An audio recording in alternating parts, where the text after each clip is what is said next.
On the 13th of June, 1850, the North Platte River opposite Fort Laramie held hundreds of wagons along its banks, the bottleneck of the Great Platte River Road. In 1852 alone, an estimated 70,000 people funneled through this corridor toward Oregon, California, and Utah. At Loup Fork, emigrants paid $3 per wagon for ferry service and still had to work the boat themselves. Some refused and detoured 60 miles upstream to find a ford. Others arrived to find the ferry sunk and were forced another 40-plus miles to an alternate crossing.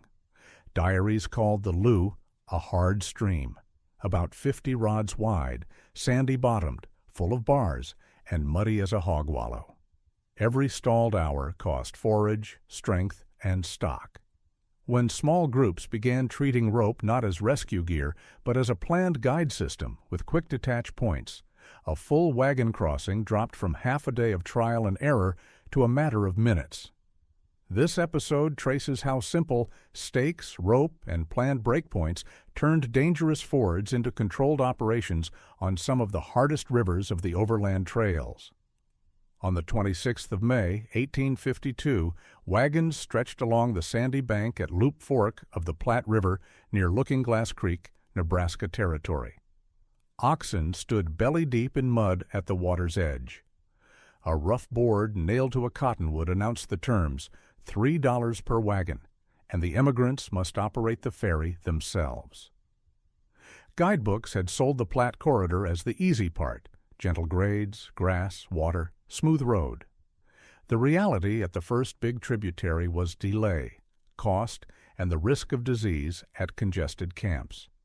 When parties arrived to find the ferry boat damaged or sunk, they faced a 60-mile detour to locate a ford that would not charge tolls or require them to repair someone else's equipment. One 1852 diarist described the Loup Fork here as roughly 50 rods wide, about 825 feet, with low banks, sandy bottom, and numerous sandbars. The water ran very muddy. Another emigrant woman noted camping on the bank of Loup Fork, awaiting our turn to cross, behind multiple ferry boats and other wagons already in line. Typical emigrant wagons weighed 900 to 1,400 pounds empty and carried 2,000 to 3,000 pounds of freight. A team of 4 oxen or 6 mules provided draft power. Now that power had to be spent inching across quicksand and shifting bars where depth changed with every step. Ferries were simple flatboats, planked scows worked by poles or hand-pulled lines. When a boat sank or suffered damage, there was no spare. The combination of high traffic volumes on the Great Platte River Road, limited ferry capacity, and unpredictable river stages created a systemic choke point. Rushing across cost stock, waiting cost forage, and daylight. Some parties began experimenting with rope-linked wagon trains to spread risk and reduce drift. The question was whether coupling wagons together would be faster than paying tolls and trusting damaged ferries. Late May through June of 1852 saw the Loup Fork corridor fill with ruts and camp scars. Stakes from previous camps marked the cottonwood flats. A rope scar on one tree trunk showed where a line had sawn back and forth under load. Many emigrants assumed a tandem crossing, each wagon for itself, would be faster. Diaries and later memoirs recalled that on hard streams like the Loup, individual wagons bogged or swung off a chosen line, pulling their teams sideways into the current. An 1852 diarist described bypassing the toll ferry to head for an upstream ford on the Loup, calling it a hard stream, 50 rods wide with quicksand bars. Ezra Meeker later recalled fording the Loup with a large number of wagons fastened together with ropes or chains, so those ahead could help pull any wagon that got into trouble. Rope here was still emergency gear, 3/4-inch to 1-inch hemp lines used for guying poles, repairing wagons, and occasionally lashing wagons together. The coupled wagon method acted as a crude distributed pull. Front teams dragged, rear teams braked. If one wagon bogged, momentum and multiple teams yanked it free. but coupling wagons improved survivability, not efficiency. Crossing still took hours, and there was no fixed path through shifting bars. The rope ran between wagons, not anchored to the river itself. Any mistake pushed the entire train offline. Emigrants who had used ferry systems on eastern rivers understood that a fixed line could guide boats through current. The missing piece was adapting that logic to wagons still rolling on their own wheels and making sure the system could be dropped in seconds if the river rose. If rope between wagons could save teams, what would happen if rope defined the crossing path itself? On the 13th of June, 1850, a crude flatboat ferry lay half submerged in a North Platte side eddy near Fort Laramie. Its planking had sprung. A handwritten note in one emigrant account reported that the ferrymen were gone and the boat was unfit for use, forcing the train to head nearly 50 miles to a safer ford. Emigrants who had planned to pay a toll and ride a boat now faced extra days of driving along the river, burning feed and time. Others who improvised with wagon box ferries on deeper rivers saw stock, and sometimes men lost to swift channels. One account noted emigrants paying $4 per wagon at a Mormon ferry on the Upper Platte. Another reported $7 per wagon at the Green River in 1850. At the Loup Fork on the Lander Trail, spring runoff widened the stream to about 60 yards and over 6 feet deep with icy current. Many emigrants lost wagons and animals where improvised ferries or high fords failed. Early cable or rope ferries and wagon box rafts appeared, boxes caulked, soaked, then tied, end to end and hauled along a line. These systems still depended on a single craft. When that craft was wrecked or swept away, the entire crossing plan collapsed. High tolls, ferry failures, and catastrophic losses created strong incentives for lighter infrastructure, systems that used the same rope logic but did not depend on a single hull. The concept of guide ropes, stake-anchored lines, and detachable hitch points began to form in the minds of ferrymen and experienced plainsmen. The question was simple. What if you could bring the control of a cable ferry to a ford where every wagon still rolled on its own wheels? On the 19th of July, 1862, poles jammed into a flooded bar on the Loup Fork River showed only their upper few feet. A wet charcoal mark on bark recorded yesterday's higher water. This was high water season on the Lander Trail in western Wyoming. Many guidebooks treated rivers as static obstacles, one depth, one risk level. In practice, the Loup Fork and Green doubled their depth and width in late June and early July snowmelt. Emigrants who reached them in peak runoff faced a different river than those who arrived in August. Historians of the Loup Fork note that at high water the channel could swell to about 60 yards wide and more than 6 feet deep with very swift current. Accounts from the Loup and Platte emphasized quicksand, bars, and mud, not just depth. Simple hydrological instruments emerged: stakes on bars, axe marks on trees, and wagon tire scratches on rock. These were primitive gauges showing where the river usually ran at safe ford height. Crossing decisions, wait or cross, were informed by comparing today's waterline to these marks, plus recent storm and snowmelt reports. Once emigrants and ferrymen started thinking in terms of stage rise rather than a single depth, the value of a rope system that could be dropped quickly or shifted upslope as the river came up became obvious. The Loup Fork had been surveyed by Army engineers in the mid-1850s. They described it as wide, shallow, with low sandy banks and a bed of quicksand extending to at least 12 feet depth. The strata of quicksand appeared in layers 3 to 4 feet apart. A 6-inch rise could move a ford from safe hub depth to above axle, doubling side thrust on the wagon box. When the bottom moves and depth shifts quickly, any system that fixes wagons to a line must allow for changing load or build in a way to surrender that load safely. In the early 1850s, on the Mormon and California routes across central Nebraska and Wyoming, a new method appeared at narrow river crossings. On the Loup Fork Ferry in North Platte near Fort Laramie, a heavy rope was stretched bank to bank. A smaller rope with a loop hung from it into the ferry boat, which was partly carried by the current and partly dragged by the crew. One 1850s traveler described ferrymen stretching a rope across a narrow stream, then using a smaller rope with a noose to guide the boat. Current did half the work, the rope the other half. Starting around 1850, North Side emigrants on the North Platte could load their wagons on a crude flatboat and pull it along a rope stretched across the river at a fare of $1 per wagon, unassisted. The elements of a rope control system were now documented: a main stretched line under moderate tension, anchored to heavy stakes or trees. Secondary haul or brake lines kept craft or wagon box on course. The conscious use of current allowed operators to angle the hull and let the river push. Reaction ferries like the later Menor's Ferry on the Snake River would refine this into a cable and pulley system that moved laterally while anchored against the current. But the core idea was already established. The river does the work. The rope holds the line. The missing piece for wagon forage was a way to give each wagon a share of this control without building a full ferry. Ferrymen who had stretched lines across narrow channels began to wonder, could the same principle work on a wider ford if wagons stayed on their own wheels and followed a rope lane through the current?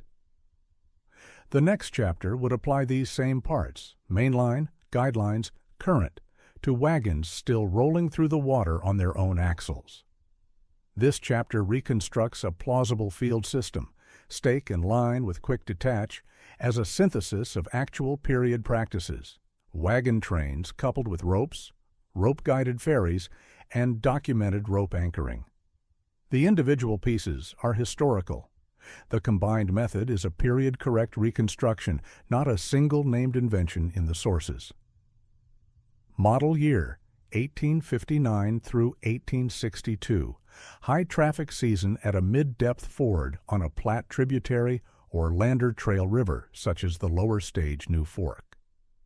On a braided channel, men drove sharpened cottonwood stakes, 3 to 4 inches diameter, into the upstream bank and along a shallow midbar.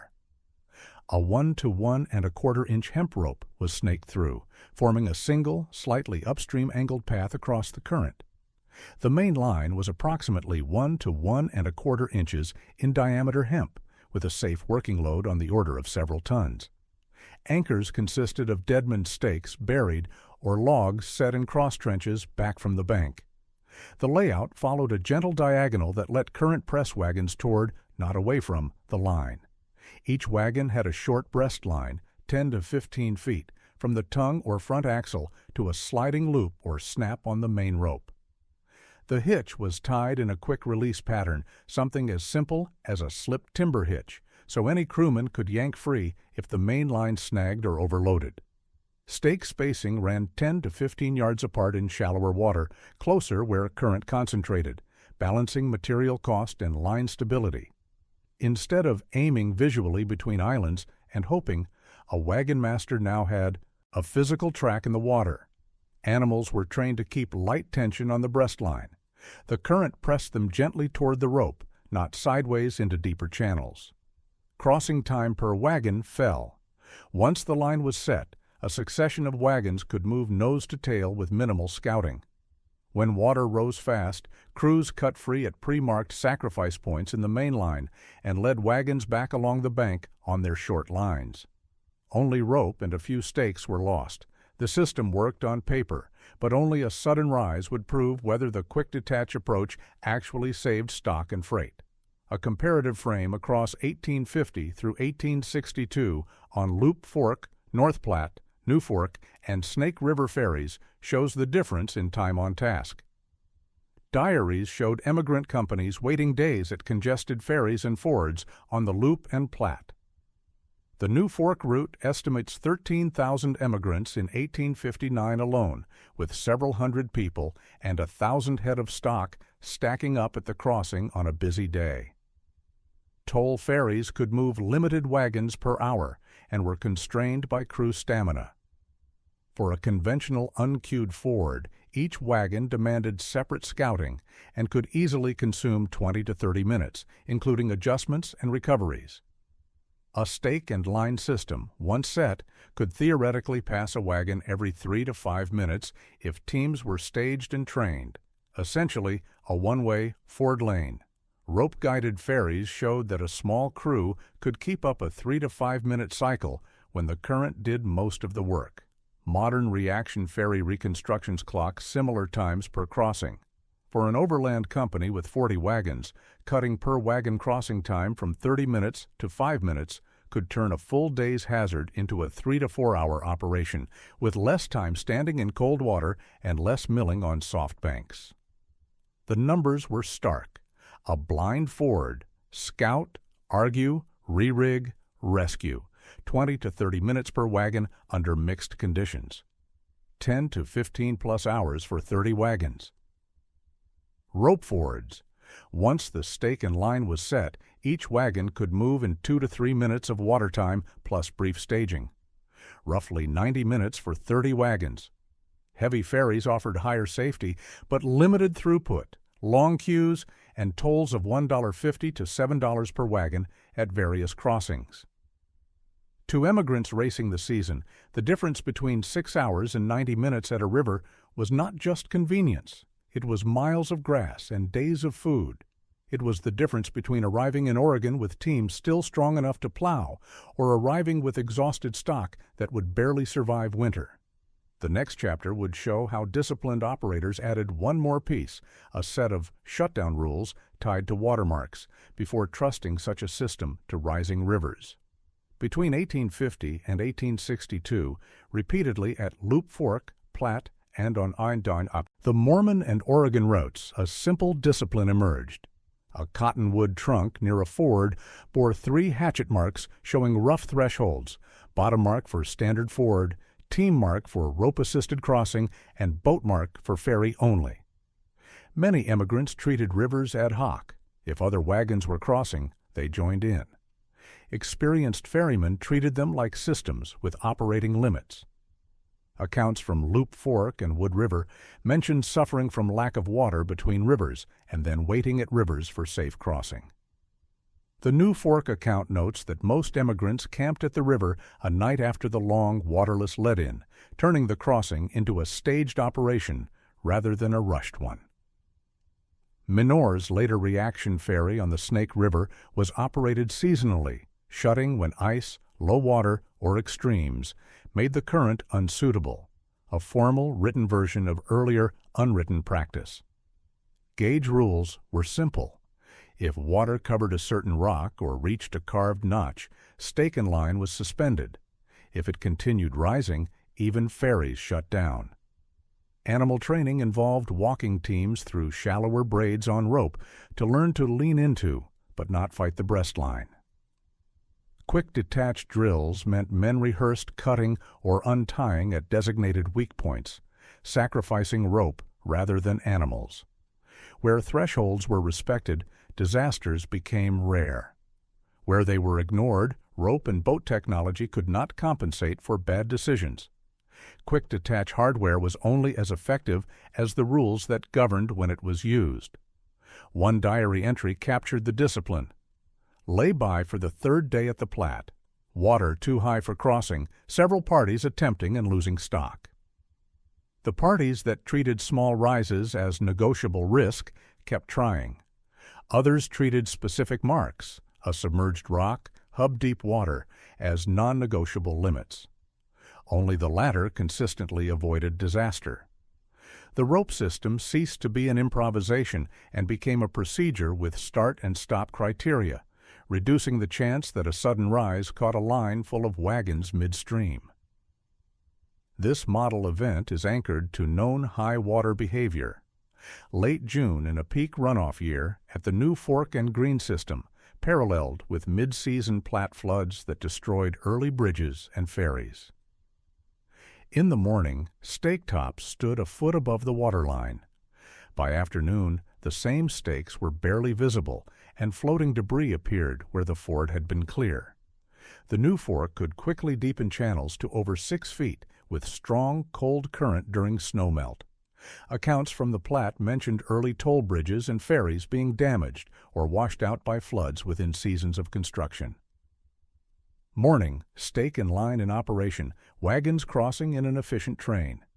Midday, upstream thunderstorm or rapid melt caused a rise.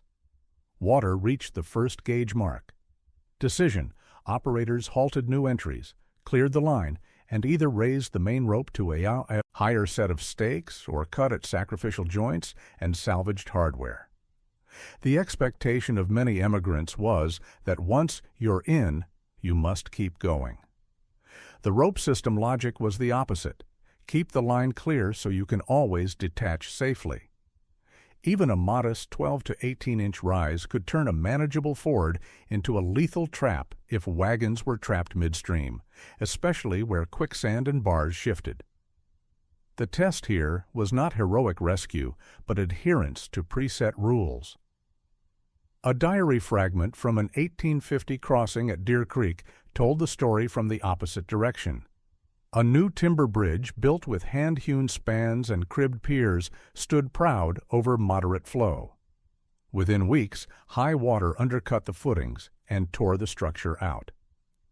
Where emigrants saw a solid solution, bridge or heavy ferry, the river saw a temporary obstruction with no designed weakness. Systems built just strong enough with no sacrificial element tended to fail all at once. In a high-traffic corridor, that failure multiplied across hundreds of wagons, forced back to improvised crossings. If a bridge could vanish in a single rise, how should a rope system be built so it could fail without taking everything with it? This comparative chapter draws on 1850 through 1860 cases where companies chose to bypass ferries or fords and suffered losses, versus those that waited or altered routes. Two diary fragments appeared side by side in later compilations, one recounting a party that waited 3 days at Loup Fork for safer conditions, another recounting drownings at a deep Platte crossing where ferry alternatives were rejected in favor of wagon box ferries or direct fording. Loup Fork accounts mentioned teams drowned and at least 2 men lost at Green and Loup Fork crossings in peak years. At one Platte crossing, 6 men were reported drowned within a short span while using wagon beds as ferries in a swift, approximately 16-foot deep channel. Uncontrolled crossings lacked 3 critical elements: a fixed path with no stakes or guidelines, quick release options. When a wagon swung, all draft was committed, clear stop rules. Once started, parties kept trying despite worsening conditions. By contrast, a stake and line system, run with gauge marks and detached drills, treated water level thresholds as hard limits rather than suggestions. The reconstructed numbers told the story: time saved versus lives and stock lost. In an environment where every emigrant was racing summer, slowing down at one river could preserve the resources needed to finish the trail. A single wagon lost 900 to 1,400 pounds empty, plus 2,000 to 3,000 pounds of freight, meant the difference between establishing a farm in Oregon or arriving destitute and dependent on charity. A team lost, 4 oxen or 6 mules, represented months of labor and capital that could not be replaced on the trail. Parties that treated rivers as obstacles, to be overcome by force or speed, often succeeded, until they did not. Parties that treated rivers as systems with observable rules, breakpoints, and limits rarely made dramatic time, but they arrived. The difference was not courage. The difference was method versus momentum. A synthetic view anchored around 1850 through 1869 traffic on the Platte and Lander routes shows what rope actually cost and what it saved. Tens of thousands of emigrants and their stock faced multiple major rivers during this period. Emigrant traffic on these routes totaled nearly 300,000 people by 1860, with perhaps 5 times as many animals. Toll ferries and bridges charged from $1 to $7 per wagon on different rivers. Territorial legislatures later authorized dozens of toll ferries and bridges, showing how lucrative and necessary controlled crossings became. A recreated ledger page listed hemp rope by coil, stakes, toll receipts, lost animals, lost wagons, days waiting at water, and tolls avoided. Rope costs versus tolls. For a large company, a few hundred feet of heavy hemp line and stakes might equal the toll for only a handful of wagons. After a few crossings, the materials paid for themselves. Wear and failure, hemp fibers weakened with repeated wetting and drying. The quick-detach design accepted some planned sacrifice of sections under overload rather than catastrophic failure in one spot.